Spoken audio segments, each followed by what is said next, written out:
हमारा सादर प्रणाम, अपनी माताओं को भी हमारा सादर प्रणाम और नौजवान भाइयों का भी अभिवादन, जो बहुत उत्साह के साथ, बड़े जोश के साथ इस काफिले की अगुवाई करते हुए हीरागंज की सीमा से लेकर के यहाँ तक लाए हैं। उन सभी को शुभकामनाएं। जैसा कि हमने कहा था, नवसृजित हीरागंज टाउन एरिया, ये किसी पुरानी टाउन एरिया का क्षेत्र विस्तार नहीं हुआ है, बल्कि एक नई टाउन एरिया का गठन हुआ है। और हमारे जिले में प्रतापगढ़ में उत्तर प्रदेश में सबसे ज्यादा टाउन एरिया।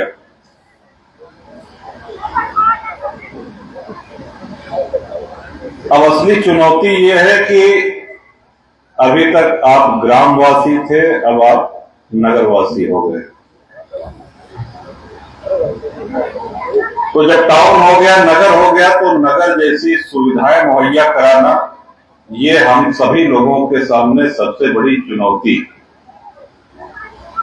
आप लोग जानते हैं कि अभी तक टाउन एरिया का भवन भी नहीं बना हुआ है, कोई मूलभूत सुविधाएं नगर की नहीं। और विकास के लिए जो योजनाएं आएंगी, विकास के लिए जो मद में पैसा लेके आना होगा, वो तभी संभव हो पाएगा जब आपका प्रत्याशी इतना मजबूत हो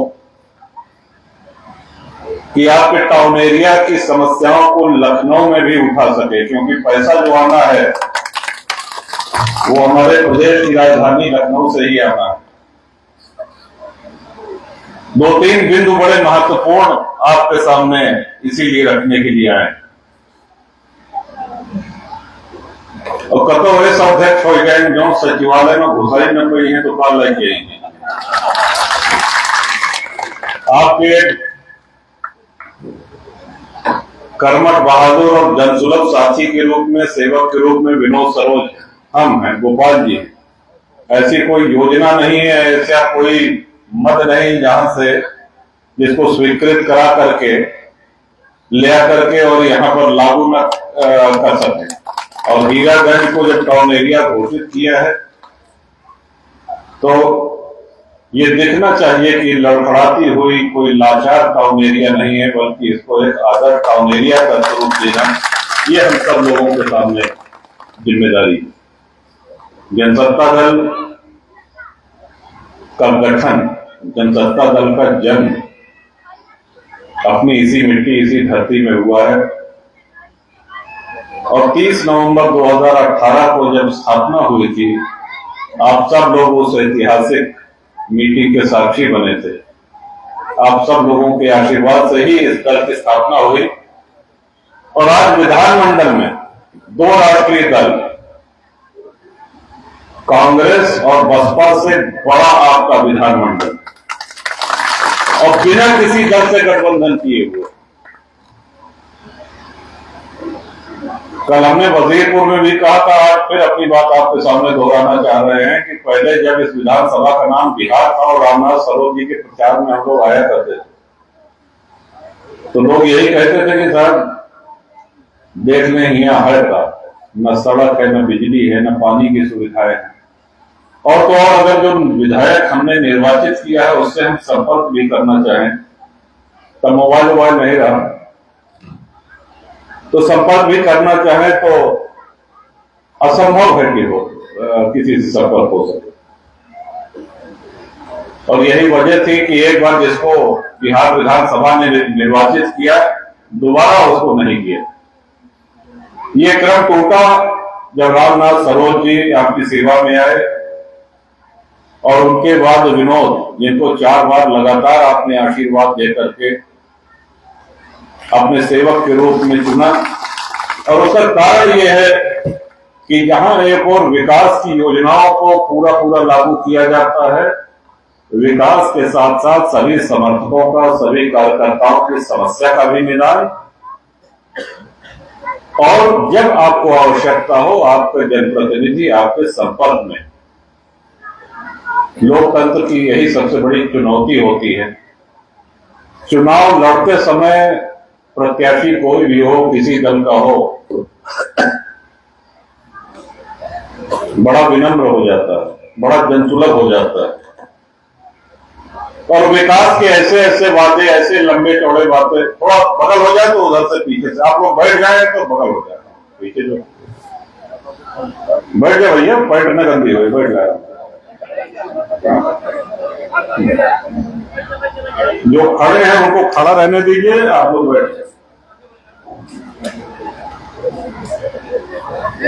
तो विकास की ऐसी ऐसी बातें, ऐसे ऐसे आश्वासन कि एक झूठी उम्मीद जनता को बंधाते हैं और जीतने के बाद न खुद संपर्क में है, न वो वादे पूरे किए जाते हैं। अब सवाल एक और आपके सामने रख के जा रहे हैं कि जो भी प्रत्याशी आज मैदान में हैं, जाहिर सी बात है लंबे चौड़े वादे तो कर ही रहे हैं। कल के दिन अगर ये मुकर गए अपनी बात से या नजर नहीं आए तो इनका गारंटर कौन है? कई दल के प्रत्याशी हैं मैदान में, लेकिन कल के दिन अगर ये अपनी बात से मुकर गए, आपको जब जरूरत है, आपका फोन नहीं उठ रहा है, आपको आवश्यकता है, वो विकास का काम नहीं हो रहा है, नालियां बजबजा रही है, सफाई नहीं है, सीसी रोड नहीं बन रही है, तमाम ऐसी योजनाएं, आप क्या करेंगे? आप किसके पास जाएंगे? ये एक बहुत महत्वपूर्ण प्रश्न मैं आपको देके जा रहा हूं।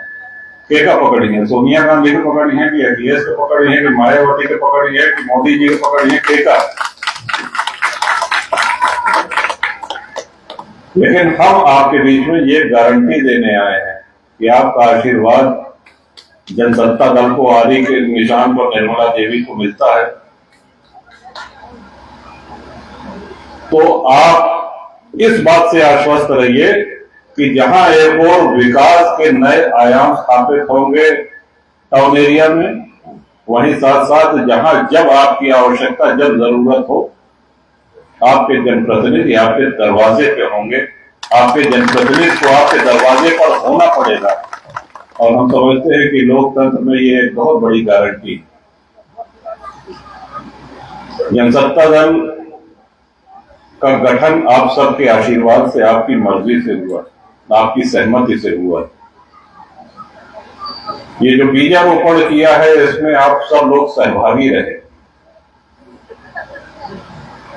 और जब वृक्षारोपण किया जाता है तो जो पेड़ लगाता है उसके सामने एक जिम्मेदारी ये भी रहती है कि वृक्षारोपण तो हमने कर दिया है, समय समय पर अगर उसको खाद पानी न मिलता रहे पेड़ को तो वो मुरझाने लगता है।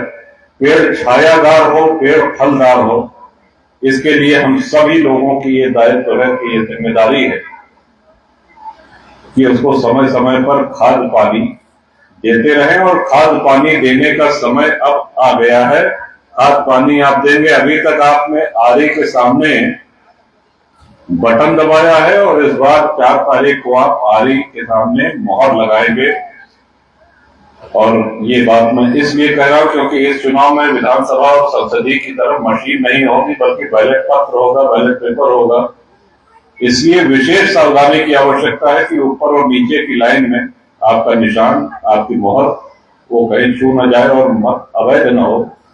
इससे ठीक आदि के ऊपर से तीसरे स्थान पे आपका आशीर्वाद मिलना है निर्मला देवी को, और एक कर्मठ अध्यक्ष के रूप में इनको चुनिए। बाकी जो विकास की योजनाएं लखनऊ से आनी है, केंद्र से आनी है, प्रदेश मुख्यालय से आनी है, आपका ये परिवार, आपका ये बेटा, आपके सभी साथी इतना सक्षम है कि कोई भी योजना रुकने नहीं पाएगी। और अपनी बात समाप्त करते हुए फिर वही बात एक बार कह के जा रहे हैं कि अगर कोई दूसरा अध्यक्ष निर्वाचित हो गया, पहले तो जो आपका आशीर्वाद दिख रहा है ऐसी कोई संभावना नहीं है। गिरवा हो, हीरागंज हो, कुंडा हो, जनसत्ता दल के प्रत्याशी को पूरा आशीर्वाद मिल रहा है। लेकिन सही कहा है कि अगर दूसरे के अध्यक्ष होंगे तो ये तो सचिवालय में घुसे न पाई, इनका वायरस डाल के बैठा है। अब यहाँ चाहे जो बताओ कि जा कहीं लय हो ना है कोई, तो लोकतंत्र की एक ये महिमा है, लोकतंत्र की एक खासियत है कि विकास जनप्रतिनिधि करते हैं, लेकिन जनप्रतिनिधि ऐसा चुने जो विकास करने में सक्षम हो। इसकी जिम्मेदारी, इसका दायित्व सम्मानित मतदाताओं पे होता है और आप अपने इस दायित्व का पूरा निर्वहन करेंगे। हम अपने सभी सम्मानित वरिष्ठजन, सभी हमारे जो नौजवान साथी हैं, माताएं हैं, हमारी छोटी भाई बहन हैं, उन सब लोगों को ये दायित्व, ये जिम्मेदारी दे करके जा रहा हूं कि निर्मला देवी जी को आरी के निशान पर आने वाली 4 तारीख को भारी से भारी बहुमत से विजयी बनावें, अपना अध्यक्ष चुने, ताकि नगर के रूप में जो गठन हुआ है हीरागंज का, टाउन एरिया के रूप में, वो सारी योजनाएं आपको धरातल पे आकार लेती हुई दिखे, वो सारी योजनाएं यहाँ पर लागू होती हुई दिखे।